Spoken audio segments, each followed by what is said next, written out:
This sucks. I know, but this is testing. You just can't expect everything to simply work.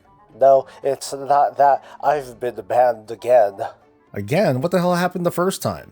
I called someone a filthy... I don't know why you bleeped yourself. Horde is not a bad word. Okay, how about... Liquor, go back to where you came from. Okay, yeah, that's pretty bad. Well, this time I got banned for a different reason. Wanna guess? What? Bodied. Womp womp. What's up, everyone? This is Soul, and welcome back to Warcraft Weekly, the show that sometimes gives away stuff, like a copy of Shadowlands. Last week I asked for some birthday lovin', and I got some. And I chose one lucky well-wisher to gift a copy to. That person is Morgan Skidmore, so a big grats to you. Please leave your email or a battle tag in a comment in today's video and we'll be in touch. We've got a huge week this week. Lots of news, an alpha build, there's a drama, plenty of stuff to talk smack about, but first, a big shout out to the relentless Brutosaur party over on the Twitch channel. There's the schedule or somewhere in case you're interested in joining us for some really awesome events like testing and doing dailies and talking amongst ourselves. Ooh. And we cannot forget our beloved patrons, including newcomer Dorkins. Thanks, Dorkins, and everyone for your generosity and for coming by. So, all that said, let's get right to it. Blizzard pushed forward with several efforts this week to fight botting and other aberrant behavior in WoW and WoW Classic, including banning over 70,000 accounts. I don't get it. That means WoW has negative 20,000 accounts. Actually, I'm not sure. The announcement was made on WoW Classic forums. Oh, well, okay, that's nothing. What's more, Blizzard implemented new instance entry limits in Classic. Now, a player can only enter up to 30 instances per day per realm, even if they were to switch characters. This is on top of entering an instance at most 5 times in an hour. That's bull. ActiBliz shouldn't be telling me how to play my game that I own. They work for me. Well, how are you running more than 30 instances a day anyway? I'm bodied. Okay, never mind. What had folks especially worked up this week, though, was a change to Modern WoW's auction house, specifically making efforts to curb extreme behavior like sniping auctions, and continuously canceling and reposting auctions for profits. But let's take a closer look. A chunk of players, including myself, employ the use of add-ons like Trade Skill Master to complete auction house tasks extremely quickly. This includes buying, selling, scanning, and canceling auctions, hundreds, maybe thousands at a time. In the initial fix, Blizzard made it so that we can only complete 30 kinds of scans and purchases and bids and posts and whatever until the game caught on, and then the game would throttle the system, where each and every one of these actions would have a 4-second delay, and this throttling wouldn't go away for approximately 1 minute. So if you just sell a handful of items, you're not going to notice a darn thing. But if you were the type who sold a lot of anything, from consumables to bags to goblin gliders to sexy transmog, and you tried to queue up all this stuff at once, you would be left having to manually click or wait every 4 seconds between every scan just to conduct your business. It's safe to say that while this fix was designed to prevent bad behavior from a few players, it ended up affecting far more people than intended.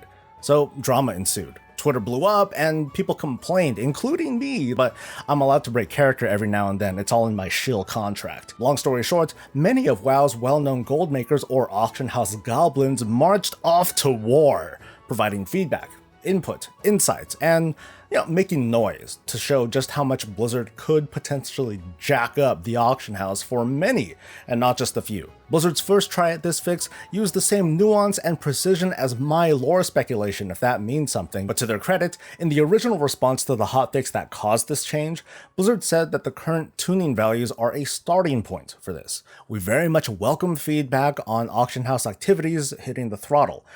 They knew that they would make changes. They saw us coming. So fast forward, things got a lot better. Basically, the auction house throttling it's still there, but it's been polished to target only the most active of players who regularly post and repost thousands of items an hour. Mostly a happy ending for 99.43% of players. But consider this. For the past couple of minutes, you've been hearing me talk about these non-stories, because there's no way that you'd run more than 30 dungeons or raids in a day. You don't take up the majority of auction house traffic, and you don't bot.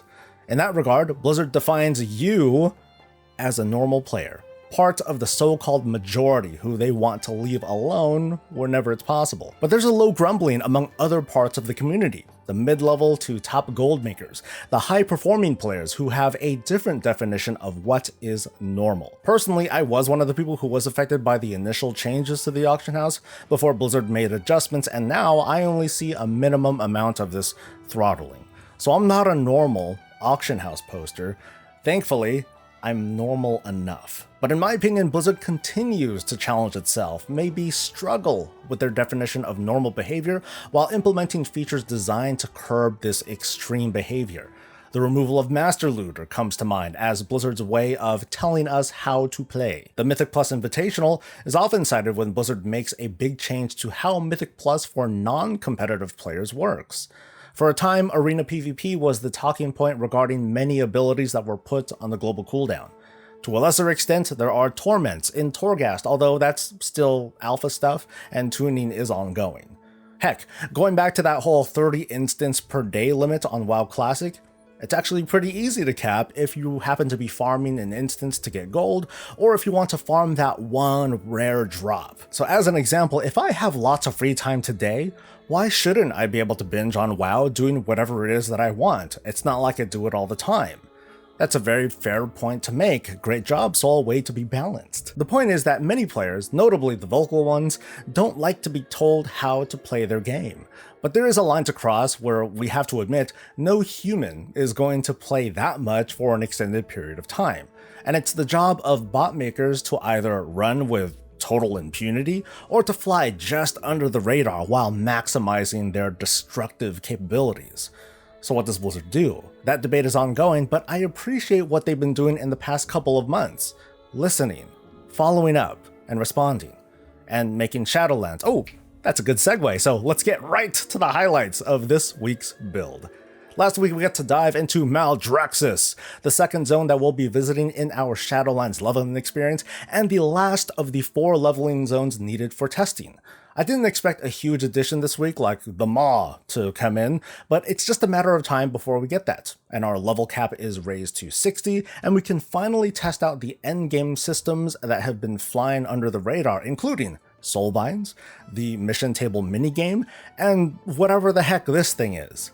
There's also the question of how Alt Game Plus is going to work after our mains complete the Shadowlands storyline the first time, but, well, enough of that. What happened in this week's build? I think the gold star goes to Warriors this time around, as they're getting Single-Minded Fury back, woo! Which will be a passive for Warriors, meaning that all a Fury Warrior has to do is equip 2 one-handers to get this speed and damage bonus, along with, of course, the naturally faster swing speed. This turned out to be a remarkably simple implementation, at least on the surface. I think we can expect some changes down the road, and my only small concern is that inevitably there's going to be a correct decision. Someone's going to sim it, right? But there's going to be a correct decision to make between Titan's Grip and Single-Minded Fury that will cause a little bit of friction when it comes to sharing one-handed strength weapons with tanks and Frost Death Knights. We're getting our very first glimpses at the affixes that we'll be able to attach to legendary armor in Shadowlands. There's still a lot of specifics we don't know, but based on earlier information, we'll be able to wear one piece of legendary Shadowlands armor stuff at a time, and this could go up later, just like it did for Legion.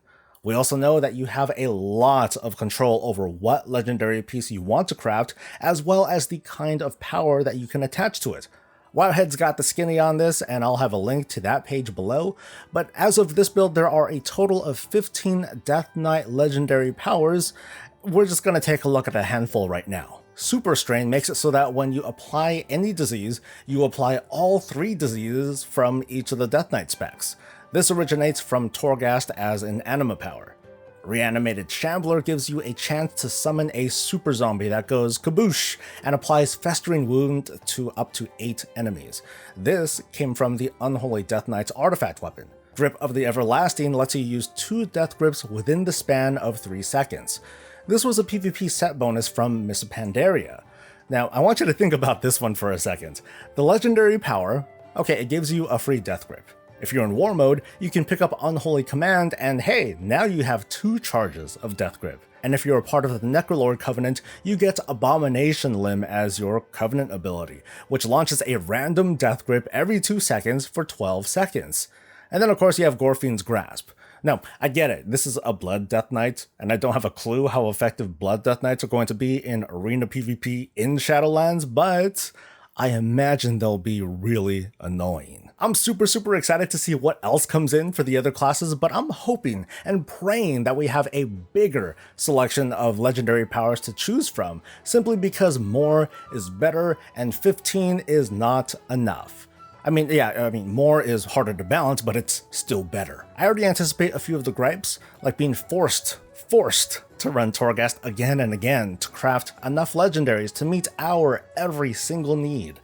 There will be friction when we choose to make a legendary for a certain slot, only to get a really good upgrade from that Mythic 10 in that same slot, which will force us to go back into Torghast to make a new legendary for the sake of putting our favorite power in a different slot. Wow. But I'm excited about this, because it's going to get us out there and playing. It's going to supercharge the professions market because they play a big part in making these legendaries and keep those professions relevant and profitable. Gold is going to move fast, and everyone's got a chance to get a piece of the pie. Moving on to character customization, we'll take a glance at what's coming for Night Elves and Draenei Alliance races, really. Actually, we're not gonna skip it for the Alliance. Woo! But first, a feature that really should have been available from the very beginning has finally made it into Shadowlands, and it's not player housing, but it's Baldness. Shining, beautiful One-Punch Man baldness. Hear me, for I am Bill of the Baldori, the elves who struggle. Hey Blizzard, can we get eyebrow adjustments? I mean, they can still be long, but, without the hair especially, this looks... You know who can't be bald? Worgen. Imagine if the races like Tauren and Worgen could be, hairless. Anyway, I've been distracted enough. Let's take a look at the Draenei, who have these distractingly large, hair decorations. Yeah, hair decorations that clearly are designed for certain hair, so I'd imagine that these are more like hairstyles. For the guys, though, some of the hairstyles look a little bit, they look a little bit like, why bother trying to drape your hair like that? Just go bald instead, please. The new horn options are a much bigger standout, and I really dig the asymmetrical horns on the ladies. It looks like you can adjust the tail length too. Bob, stop that. It looks like you can adjust the tail length too. This looks a little bit goofy, but I can't be mad about someone wanting their character to look less Holy Warrior and more Colonel Sanders. But now let's take a look at what was once the most popular race in WoW, the Night Elves, aka the pre-High Elves. Like the Blood Elves, they have ears that can have their length adjusted between daggers and bastard swords. Yay. Their eyebrows are, wait a minute, they can change their eyebrow shape? Come on, dude. I just want Blood Elf eyebrows to be a little bit shorter, and yet Night Elves, they can choose between vines and super bushiness, and that legit, this leaves me a bit jealous. I'm not as envious of this, but I really do like the vines and the hair effect. It's no surprise that this effect was used in the Wowhead thumbnail, but I love it. For those of you who know how I transmog stuff, you know that I definitely play like some beat up looking murder hobo who might have saved the world over and over again, but between that, he falls into this descending spiral of women, booze, and single player content. Meanwhile, Worgen customization was given a double injection of awesome, because now you can customize the Worgen and Human forms separately. Real talk, I'm not kidding. I didn't realize that this wasn't already a thing. That's really terrible. I feel it for you guys. Anyway, you can do it now. You can toggle between man and puppy and alter to your heart's content. Which leads me to ask, why stop there? I'm going to take you down a bit of a slippery slope, and you can jump off at any time, but please, I would love for you to hear me out. When it comes to their human form, Worgen should be able to choose a Kul Tiran model as well. We've come to that point thanks to that whole thing with the Alliance High Elves and Horde High Elves, you know what I mean? Gilnean humans and Kul Tiran humans are first and foremost humans. The Proudmoors demonstrate that Kul Tiran people are shaped differently, and of course let's not forget about the thinner human models that we've seen in Borealis. But Soul, you can't have this big Kul Tiran guy turn into a fit-looking Worgen, that just wouldn't seem right. Really? Okay, yeah, a magical high fantasy world with druids who turn into birds and mages who turn other things into sheep, but no, let's draw the line at proportions. So let's pretend that Blizzard has the time to do this, and depending on the size and form that you choose, the size of the Worgen changes as well. Okay, cool, does that make you happy? Now please, sit down. We ain't done yet, because if we're ready to blur the lines between similar races, we also have to consider the Forsaken. The majority of Forsaken are from Lordaeron and their former Scourge, hence why their bodies are in much worse shape than they were formerly. Even then, we can presume that some humans were Scourge for a shorter period than others. We can also presume that humans come from different regions, they intermingle, and that, humans are shaped differently. If you think I'm wrong, go outside. So I'm suggesting that Forsaken should also get access to body types similar to the humans of Lordaeron or Stormwind and Kul Tiran. Doing this, of course, is a challenge for the WoW dev team to meet, and their answer, if they were asked, is probably going to be something along the lines of, oh, we would like to, but let's focus on other things first. Putting aside meaningless things like time and how many raid tiers this would cost, do you think body types among the human races should be less restricted? Imagine the possibilities, you can have Kul Tiran shaped paladins, you could have Stormwind humans who can play as druids and shaman, and then we'd have these Nathanos cosplayers running alongside these big hulking Forsaken. I think it'd be cool. I think WoW ought to go in that direction, but let me know what your thoughts about this and anything else are in a comment below. Let's quickly wrap up this week's highlights. Starting next week is a 5-week time-walking marathon from the Burning Crusade to Warlords of Draenor. On top of that is an additional 50% bonus rep that you earn from quests and kills, depending on the dungeon that you're in, but that bonus isn't just part of the event, it's now a permanent buff, while time walking is going on at least. You can now skip straight to Jaina in Mythic Battle of Dazara lore. Horde players have been able to make use of game mechanics to skip towards the end, but instead of fixing it, Blizzard decided, screw it, let's give the Alliance the same opportunity, make it easy for everyone, and call it a day. On Tuesday, the 8th and final rotation of purchasable corruptions arrived, and Blizzard confirmed that these rotations would loop continuously. But unfortunately, there's been no updates on obtaining Malefic cores faster, or just letting all corruptions be available. And that's pretty much going to be it for the news. My mission to map out all the main story quests in Shadowlands is about halfway done, but I've also all but fallen off from making Torghast Alpha guides. I know that those don't get a whole lot of interest because there are so few people in the alpha still, but it'll make the final version of those guides a lot better once we get close to launch. Since gold making is a pretty big deal right now, I'm going to take the time next week to sit down on stream and go over my entire inscription operation from scratch. That is, I'm going to set up Trade Skill Master live, so don't forget to follow me over on Twitch, and you can ask me questions, you can bother me, and make me do squats. I'm not kidding.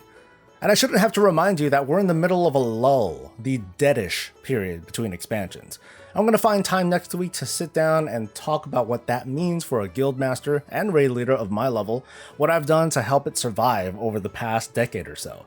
For now though, that's going to be it for me for today. I would like to thank all of you for making it to the end. I am blessed that you're sticking around and supporting my message, and I'm still working on the store. Sorry guys. Tune in next week for some more Shadowlands coverage, news, guides, and all things Warcraft. We'll see you soon. Until then, stay safe, stay healthy, and stay breezy.